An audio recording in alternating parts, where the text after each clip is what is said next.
You have not read the Bible. If I had $1 for every time that your God either killed someone directly or instructed someone else to kill someone, I'd be Daddy Warbucks. Here's a few examples, just a few. Genesis 7, God sends a flood to kill the entire population on earth aside from Noah and his family. 1 Samuel 15, God commands the slaughter of the Amalekites, including all of the children. Exodus 12, God kills all the firstborns in Egypt. Numbers 21, God sends venomous snakes to kill his own people. Genesis 19, God destroys Sodom and Gomorrah, killing everyone residing there. Exodus 14, God hardens the Pharaoh's heart for like the 5th time and causes the Pharaoh to go after the Israelites that he just set free. Then God drowns the Pharaoh and all of his army. Joshua 8, God commands the Israelites to kill 12,000 innocent men and women in the city of Ai. Numbers 31, God commands the slaughter of the Midianite men and the non-virgin women. God also commands the Israelites to take the virgin women for themselves. What a loving God. Judges 7 and 8, God commands Gideon and his 300 men to attack the Midianites, and 120,000 men are killed. 2 Kings 2, God sends 2 bears to maul 42 boys to death. Number 16, God splits open the earth, swallowing up 3 men and their families. Also in number 16, God sends a plague to kill 14,700 people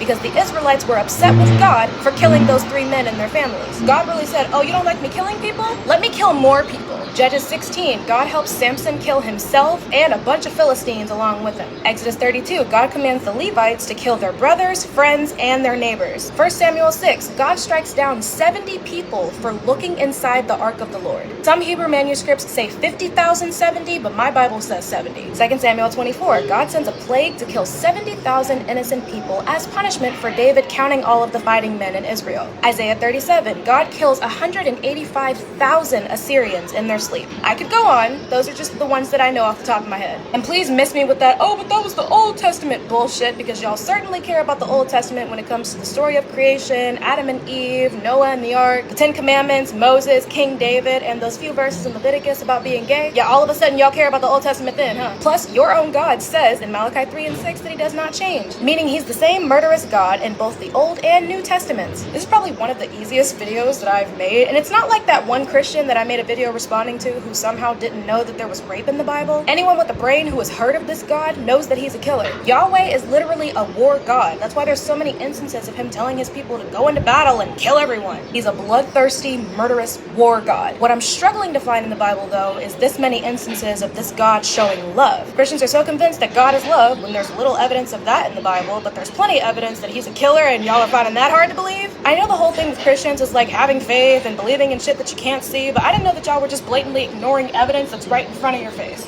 Now that you have listened to that video, I hope you learned a lot from it. The God that has all these characteristics, is this a loving God? A God that took so much life in his command. Is this how a loving God should be? Is this who you call a loving God? Do you have these numbers of persons unalive in the Bible by the devil the Bible is propagating?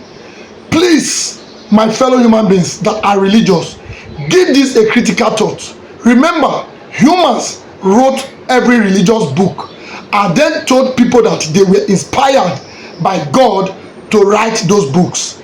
There is something you have failed to put in cognizance. Do you really sure what convinces you that it was a God that instructs the writers of all these religious books to indeed wrote all those books? Couldn't they have lied? Couldn't they have wrote these books on their own volition and thereafter lied about it by telling the world that they were instructed and directed by God to write it?